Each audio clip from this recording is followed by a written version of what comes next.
So, hello everyone. Welcome to this Rural Dialogues podcast, co-hosted by myself, Dr. Pratyush Kumar and Professor Bruce Chater. This podcast is a platform for advocating for rural health, featuring the work of rural healthcare professionals and raising awareness about the unique challenges they face daily. To begin with, we are inviting all WONCA President-Elect candidates for a brief discussion. Our guest for this session is Professor Sri Ranjan from Sri Lanka, who is also a candidate for WONCA President-Elect. We'll have a round of introduction. First with myself, I am Dr. Pratyush Kumar, Chair-Elect for Rural WONCA and founder of WONCA Rural South Asia. Next, Bruce, followed by Dr. Sri Ranjan. Hello, I'm Bruce Chatter. I'm the present chair of Rural WONCA, handing over to Pratyush in about 3 weeks' time. I'm also been a rural doctor for 44 years, and I'm the professor of rural and remote medicine at the University of Queensland. Thanks. Thank you. Thank you. Thank you, Pratyush and Bruce, for organizing this. My name is Dr. Sri Ranjan, a full-time practitioner for more than 45 years. I come from Sri Lanka. My priority, and I'm also a candidate for President-Elect 2025-27, and my priorities are good governance, and then equity in healthcare, and also all voices are heard and all regions are represented. That's my main theme. So, thank you. Okay. So, let's begin the discussion with understanding some of the critical challenges and solutions. As a candidate for WONCA President-Elect, what do you see as the single most critical challenge facing rural healthcare, and what is your proposed solution to address it? Well, thank you, Pratyush. I also think it's a very important question. I was looking what is the biggest challenge and the critical things that we have. Ultimately, I came to a decision. It is the workers' shortage and the retention of those workers in the rural area. That is what I thought is the most important, because the rural communities have few doctors, nurses, and the healthcare providers. I was thinking to myself, why is this? I think this is because of the doctors feel that they are professionally isolated and lack of career development pathway, very poor infrastructure, and inadequate support from peers and specialists. So what happens if that is the reason? Then they get burnout, they get overwork, and the load work is more, and then finally it comes to inadequate healthcare, providing healthcare to the rural areas. Okay, Bruce. Thanks. And then my second question was, you wanted to know what my solution is? Yes.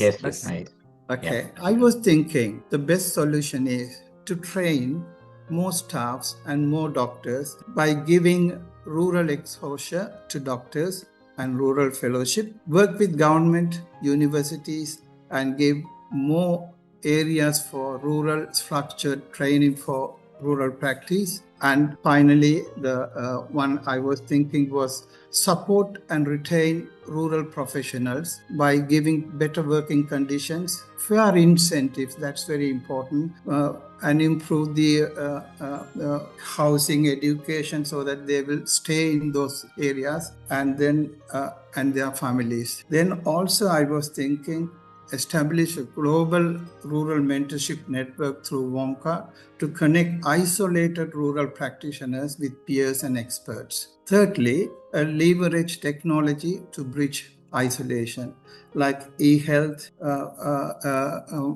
mobile healthcare, CPD programs through e-health, and better internet connectivity to those areas. These are the few things I was thinking. Why they don't want to work in that area. This is a solution that I was looking at. Thanks, Sri. We've seen some interesting initiatives in rural recently, not only in developed countries, but also in developing countries, low and middle income countries, with Brazil recently actually having an extra year of fellowship for the extra skills required for rural. I think in family practice, a doctor in the city can decide to not do full scope practice and can specialize in women's health or sexual health or industrial health or whatever. But in the country, doctors don't have that choice. They have to be extended rural generalists at full scope. So how would you feel about colleges like in Brazil and like elsewhere having formalized extended training that's recognized for rural practice? I think we can use the internet e-health program where you can introduce a CPD program for doctors through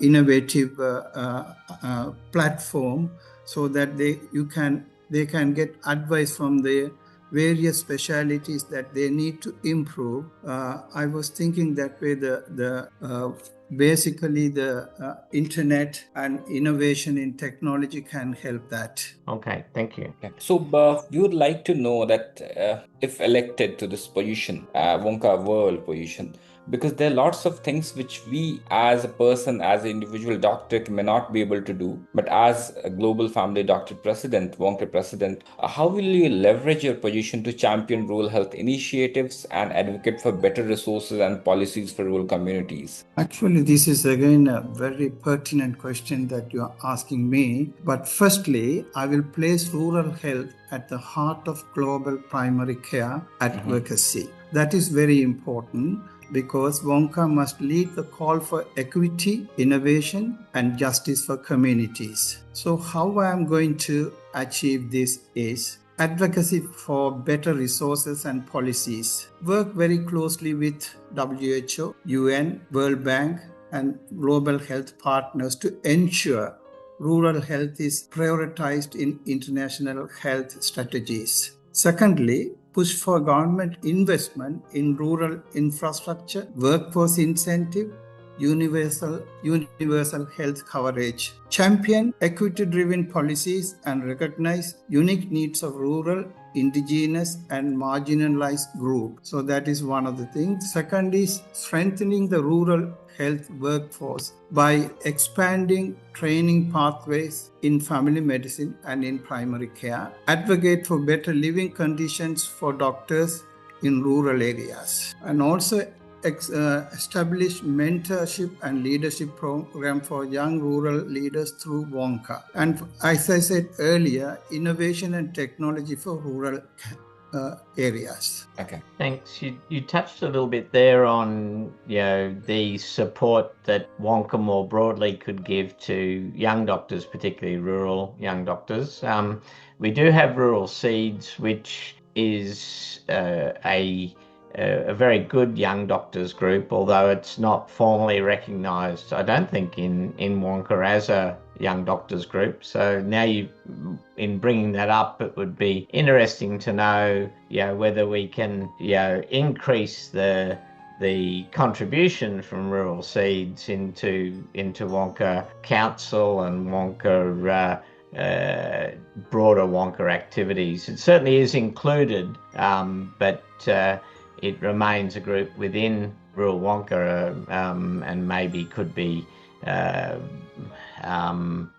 promoted more within the broader WONCA community. Have you got any thoughts on that, Sri? Now you've talked about obviously young doctors. Yeah, actually, you're absolutely right. So we were planning to bring them into in my term, I will bring them into the various working parties to work with the executives in the region, and also bringing them whether they can represent in the executives of WONCA. We may have to look at the bylaws, but then if we are going to have an effective rural health represented, we need to think about it. You're absolutely right, because they need to be represented, the voice to be heard. And one of the WONCA's mission is to give equity in and equal access to all the people. So therefore the WONCA rural is very important, and their voices must be heard at the regional level and at the global level. Yeah. And final question is regarding the relationship between the global Wonka and the rural Wonka. Like, how can rural Wonka as a working party effectively contribute towards the mission of global Wonka? And conversely, how can global Wonka support the initiatives of rural Wonka? I think, Pratyush, you're absolutely right. We both are the same entity, and we are working for the mission of the Wonka. So we complement each other and learning from each other how best we can provide better rural health. Having said that, how rural Wonka can support global Wonka's mission, I think this is very important, where the rural Wonka can bring in grassroots connection to the global Wonka, and also it ensures that the Wonka stays connected with the underserved population. Innovation and models of care.